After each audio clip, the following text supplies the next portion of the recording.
हाँ जी बच्चों, मैं हूं अंकित श्रीवास्तव और आपका स्वागत है हमारे चैनल एनी श्री ई क्लासेज में। बच्चों, फिर से मैं आपके पास सामने आ गया हूं ऑल रेलवे एग्जाम्स के मोस्ट इंपॉर्टेंट पीवाईक्यू लेके, जो कि जीके जीएस और कंप्यूटर के पीवाईक्यू हैं। ये अति महत्वपूर्ण पिछले वर्षों में पूछे गए प्रश्नों का समूह है। 30 प्रश्नों का प्रैक्टिस सेट है। ये पार्ट 7 है। इसकी लैंग्वेज हिंदी होने वाली है। पार्ट 1 से पार्ट 6 तक चैनल पर जा चुका है। आप वहाँ से जाकर देखिए और प्रैक्टिस अपनी अच्छे से कर लीजिए। आपकी प्रैक्टिस के लिए यहाँ पे आपको 25+ क्वेश्चंस करने ही होंगे, तो ही आपका अच्छा माना जाएगा, अन्यथा आपका वीकनेस है। ठीक है, उस पर जाके और तैयारी करने की आपकी आवश्यकता है। तो चलिए अब बिना हम लोग देरी किए प्रश्नों की तरफ बढ़ते हैं। आपके पास पहला प्रश्न है, भारत के पहले राष्ट्रपति कौन थे? ऑप्शन है जवाहरलाल नेहरू, डॉक्टर राजेंद्र प्रसाद, डॉक्टर राधाकृष्णन या फिर डॉक्टर अंबेडकर। तो दोस्तों बताइए कि भारत के पहले राष्ट्रपति कौन थे? तो दोस्तों भारत के जो पहले राष्ट्रपति थे वो थे डॉक्टर राजेंद्र प्रसाद जी, यानी कि ऑप्शन बी जो है करेक्ट है। ये 1950 में राष्ट्रपति का पद संभाले थे। ओके, चलिए अगले प्रश्न की तरफ बढ़ते हैं। अगला प्रश्न है कि चिपको आंदोलन किससे जुड़ा है? ऑप्शन है महिला सशक्तिकरण, बी वन संरक्षण, सी प्रदूषण और डी है पशु संरक्षण। दोस्तों बताइए चिपको आंदोलन किससे जुड़ा हुआ है? तो दोस्तों चिपको आंदोलन जो है वन संरक्षण से जुड़ा हुआ है, यानी कि ऑप्शन बी जो है वो करेक्ट है। और वन संरक्षण क्यों? मतलब पेड़ों को ना काटा जाए, पेड़ बच सके, इसलिए चिपको आंदोलन को चलाया गया था। चलिए अगले प्रश्न की तरफ बढ़ते हैं। अगला प्रश्न है कि भारत की पहली महिला डॉक्टर कौन थी? ऑप्शन है सुचेता कृपलानी, बी आनंदीबाई जोशी, सी किरण बेदी और डी है टेसी थॉमस। दोस्तों बताइए कि भारत की पहली महिला डॉक्टर कौन थी? तो दोस्तों भारत की पहली महिला डॉक्टर जो है आनंदीबाई जोशी जी थी, यानी कि ऑप्शन बी जो है वो करेक्ट है। चलिए अगले प्रश्न को देखते हैं। अगला प्रश्न है कि गांधी जी का जन्म कब हुआ था? ऑप्शन है 2 अक्टूबर 1869, 15 अगस्त 1872, 5 सितंबर 1870 या फिर 12 जनवरी 1865 में। तो दोस्तों बताइए कि गांधी जी का जन्म कब हुआ था? तो नॉर्मल सी बात है, गांधी जी का जन्म 2 अक्टूबर 1869 में हुआ था, यानी कि ऑप्शन ए जो है करेक्ट है। आप ये सन याद रखिएगा, ठीक है? वैसे तो 2 अक्टूबर सबको याद है। चलिए अगले प्रश्न की तरफ बढ़ते हैं। अगला प्रश्न है कि किस धातु से बिजली सबसे अधिक प्रवाहित होती है? ऑप्शन है सोना, तांबा, एल्युमिनियम या लोहा। तो बताइए दोस्तों किस धातु से बिजली सबसे अधिक प्रवाहित होती है? तो यहाँ पे हम लोग कहेंगे कि सोना से सबसे ज़्यादा अधिक प्रवाहित होती है। लेकिन सोना से भी होती है और तांबा से भी होती है। लेकिन अब ये मैं आपको बता दूं, तो यहाँ पे आप जो आंसर देंगे वो तांबा देंगे, बल्कि सोना नहीं देंगे। क्यों नहीं देंगे? क्योंकि आप देखिए पहले नंबर पे चांदी आता है, ठीक है? पहले नंबर पर कौन आता है? चांदी। दूसरे पे आता है तांबा और तीसरे नंबर पे आता है आपका सोना। तो यहाँ पे आपका ऑप्शन होगा दो, यानी कि तांबा, ठीक है? और सोना कब देंगे? जब आपके ऑप्शन में चांदी और तांबा दोनों नहीं होगा, तब आप वहाँ पे सोना देंगे, ठीक है? चलिए अगले प्रश्न की तरफ बढ़ते हैं। अगला प्रश्न है कि कंप्यूटर का जनक किसे कहा जाता है? ऑप्शन है Charles Babbage, Bill Gates, Steve jobs या फिर एलन ट्यूरिंग। तो दोस्तों बताइए कि कंप्यूटर का जनक किसे कहा जाता है? तो दोस्तों कंप्यूटर का जनक जो है चार्ल्स बेबेज को कहा जाता है, यानी कि ऑप्शन ए जो है वो करेक्ट है। इन्होंने 1822 में एक इंजन की खोज की थी, जिसको हम लोग कहते हैं एनालिटिकल इंजन। एनालिटिकल इंजन, इसी इंजन को खोजे थे और उसी इंजन को हमने कंप्यूटर का नाम दिया।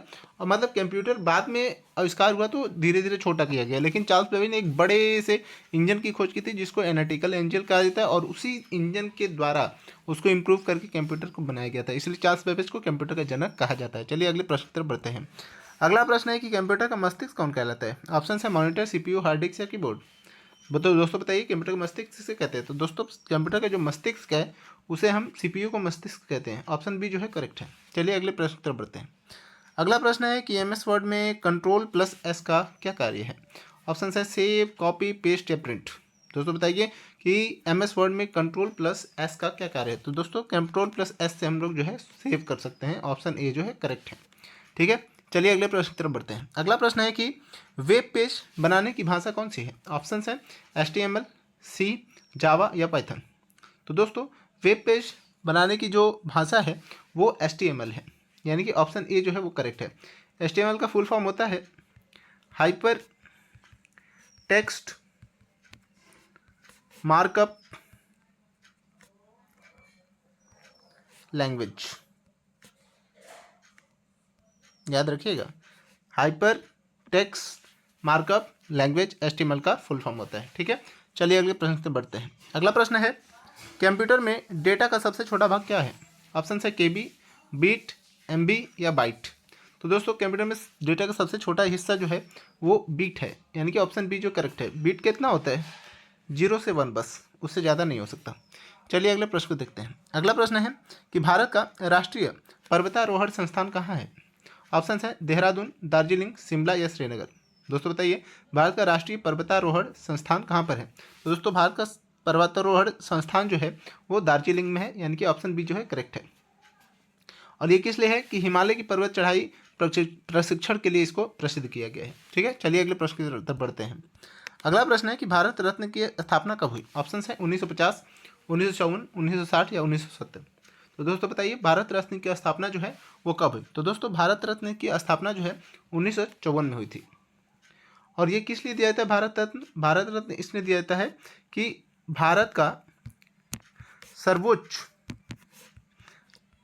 नागरिक सम्मान है। ये क्या है? सर्वोच्च नागरिक सम्मान है, याद रखिएगा।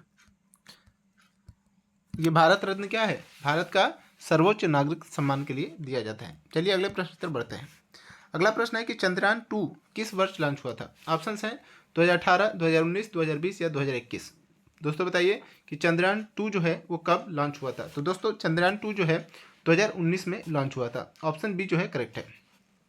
और किस डेट को? तो 22 जुलाई 2019 को। ठीक है, कब हुआ था?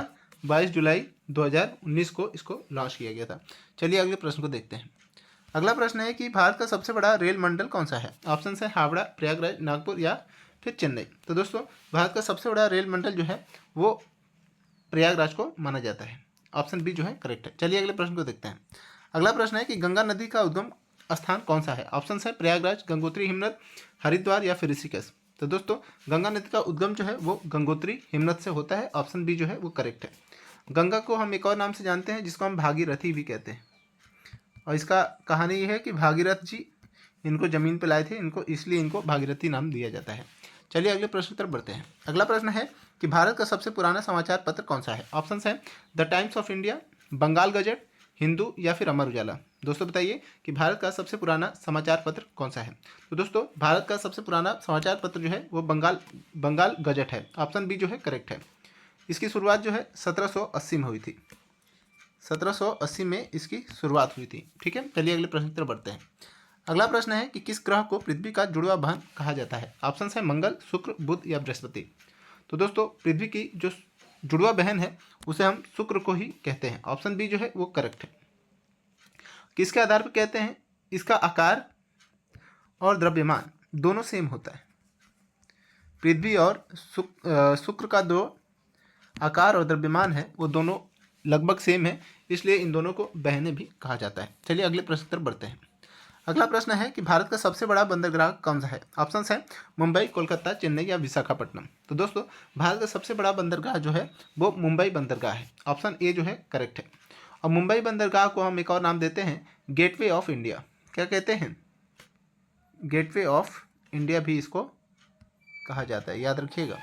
तो हम क्या कहते हैं? भारत का सबसे बड़ा बंदरगाह मुंबई बंदरगाह है और इसको हम गेटवे ऑफ इंडिया भी कहते हैं। चलिए अगले प्रश्न को देखते हैं।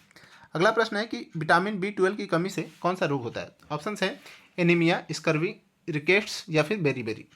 तो दोस्तों विटामिन B12 की कमी से जो है एनीमिया रोग होता है। ऑप्शन ए जो है वो करेक्ट है। अच्छा, विटामिन B12 करता क्या है? तो ये हमारे रेड ब्लड सेल जो है में सहायक है। रेड ब्लड सेल यानी कि हिंदी में इसको हम लोग लाल रक्त कणिकाएं भी कहते हैं। तो इसमें वो सहायक होता है। इसकी कमी होने से हमारे एनीमिया भी हो जाता है। चलिए अगले प्रश्न की तरफ बढ़ते हैं। अगला प्रश्न है किस गैस से कोल्ड ड्रिंक में बुलबुले बनते हैं? ऑप्शन है नाइट्रोजन, ऑक्सीजन, कार्बन डाइऑक्साइड या फिर हाइड्रोजन। तो दोस्तों जो कोल्ड ड्रिंक के अंदर बुलबुले बनते हैं वो कार्बन डाइऑक्साइड की वजह से ही बनते हैं, यानी कि ऑप्शन सी जो है वो करेक्ट है। अब ये कोल्ड ड्रिंक जो है हमारे लिए बहुत ज़्यादा नुकसानदायक होता है और हम लोग कहते हैं कि इसको पीने मात्र से हमारे शरीर के जो गैस होते हैं वो बाहर आ जाते हैं। बिल्कुल नहीं, वो जो कार्बन डाइऑक्साइड इसके अंदर बुलबुलों के रूप में होता है, जब हम पीते हैं तो हमारा शरीर कार्बन डाइऑक्साइड को एक्सेप्ट नहीं करता, इसलिए वो कार्बन डाइऑक्साइड को हमारे शरीर से बाहर निकालने की कोशिश करता है, जिससे हमारा डकार आता है। वो डकार हमारा गैस नहीं बल्कि ये कार्बन डाइऑक्साइड ही होता है और इसके बहुत सारे साइड इफेक्ट हैं। इससे आपको शरीर को बहुत ज़्यादा नुकसान होता है। चलिए अगले प्रश्न की बढ़ते हैं। अगला प्रश्न है कि विश्व पर्यावरण दिवस कब मनाया जाता है? ऑप्शन है 5 जून, 22 अप्रैल, 16 सितंबर या फिर 21 मार्च। दोस्तों बताइए विश्व पर्यावरण दिवस कब मनाया जाता है? तो दोस्तों विश्व पर्यावरण दिवस जो है 5 जून को मनाया जाता है। ऑप्शन ए जो है वो करेक्ट है। चलिए अगले प्रश्न को देखते हैं कि नवोदय विद्यालय योजना कब शुरू हुई थी? ऑप्शन है 1985, 1987, 1990 या फिर 1995। तो दोस्तों बताइए नवोदय विद्यालय योजना कब शुरू हुई थी? दोस्तों नवोदय विद्यालय योजना जो है 1985 में इसकी शुरुआत हुई थी। ऑप्शन ए जो करेक्ट है। अब ये क्यों शुरुआत हुई थी नवोदय विद्यालय योजना? ग्रामीण बच्चे जो हैं, जो भी ग्रामीण छात्र हैं ना, उनकी प्रतिभा को बढ़ाने के लिए, छात्रों की प्रतिभा बढ़ाने, ठीक है, हेतु। तो जो भी ग्रामीण बच्चे हैं उन छात्रों की प्रतिभा को बढ़ाने के लिए 1985 में नवोदय विद्यालय योजना की शुरुआत की गई थी। चलिए अगले प्रश्न को देखते हैं। अगला प्रश्न है कि भारत का सबसे ऊंचा पर्वत शिखर कौन सा है? ऑप्शन है माउंट एवरेस्ट, कंचनजंगा, K2 या फिर धौलावीरा। तो दोस्तों बताइए कि भारत का जो सबसे ऊंचा पर्वत शिखर है वो कौन सा है? तो दोस्तों भारत का जो सबसे ऊंचा पर्वत शिखर है वो कंचनजंगा है, यानी कि ऑप्शन बी जो है वो करेक्ट है। ठीक है, इसकी जो ऊंचाई है वो 8,580 मीटर है, याद रखिएगा। अगर इसको हम फीट में देखें तो 2,816 फीट है। ठीक है, याद रखिएगा कि भारत का सबसे ऊंचा पर्वत शिखर जो है कंचनजंगा है। इसकी ऊंचाई 8,580 मीटर में है और फीट में 2,816 फीट है। ठीक है, चलिए अगले प्रश्न को देखते हैं। अगला प्रश्न है कि राष्ट्रीय युवा दिवस कब मनाया जाता है? ऑप्शन है 2 अक्टूबर, 12 जनवरी, 14 नवंबर या फिर 5 सितंबर। तो दोस्तों बताइए कि राष्ट्रीय युवा दिवस कब मनाया जाता है? तो दोस्तों राष्ट्रीय युवा दिवस जो है 12 जनवरी को मनाया जाता है। ऑप्शन बी जो है वो करेक्ट है। अच्छा, ये अभी क्यों मनाया जाता है? जो स्वामी विवेकानंद जी थे, स्वामी विवेकानंद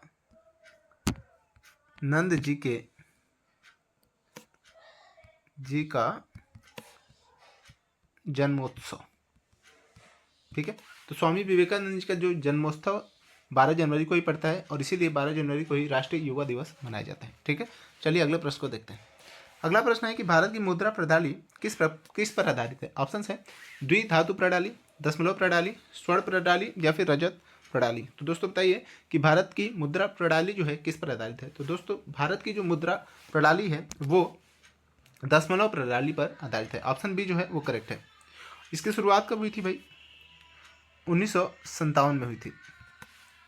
भारत ने इसको 1957 में दशमलव प्रणाली को अपनाया था। ठीक है, चलिए अगले प्रश्न की तरफ बढ़ते हैं। अगला प्रश्न है कि किस देश ने ताजमहल का निर्माण कराया? आपको पता ही है, मुगल साम्राज्य ने कराया कि मराठा ने कि ब्रिटिश ने या फिर दिल्ली सल्तनत ने।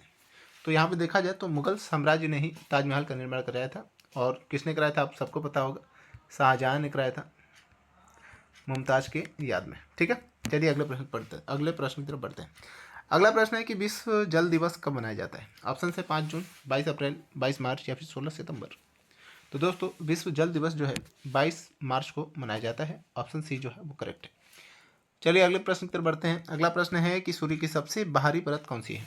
ऑप्शन है कोर, क्रोमोस्फियर, कोरोना या फिर रेडिएशन जोन। तो दोस्तों सूर्य का सबसे बाहरी परत जो होता है वो कोरोना होता है। ऑप्शन सी जो है करेक्ट है। वो कोरोना नहीं, बीमारी वाला बिल्कुल नहीं, सूर्य के बाहरी परत को कोरोना ही कहा जाता है। चलिए अगले प्रश्न की तरफ बढ़ते हैं। अगला प्रश्न है कि भारत की पहली महिला राष्ट्रपति कौन थी? ऑप्शन है प्रतिभा पाटिल, द्रौपदी मुर्मू, इंदिरा गांधी, सरोजिनी नायडू। तो दोस्तों बताइए कि भारत की पहली महिला राष्ट्रपति कौन थी? तो दोस्तों भारत की पहली महिला राष्ट्रपति जो है प्रतिभा पाटिल जी थी, है ना। ऑप्शन ए करेक्ट है, जो कि 2007 में इन्होंने पहली महिला राष्ट्रपति बनी थी। चलिए अगले प्रश्न की तरफ बढ़ते हैं। अगला प्रश्न है कि यूएनओ यानी कि संयुक्त राष्ट्र संघ की स्थापना कब हुई थी? ऑप्शन है 1939, 1942, 1945 या फिर 1950। तो दोस्तों आपके यूएनओ की जो स्थापना है 45 में हुई थी। ऑप्शन सी जो है करेक्ट है। और डेट जो था आपका 24 अक्टूबर था। कौन सा डेट था? 24 अक्टूबर, याद रहेगा।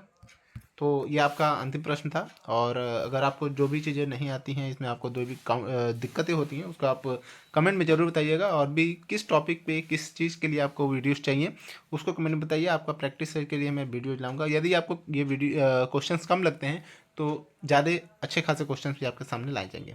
धन्यवाद, मिलते हैं आपसे अगली क्लास के अंदर।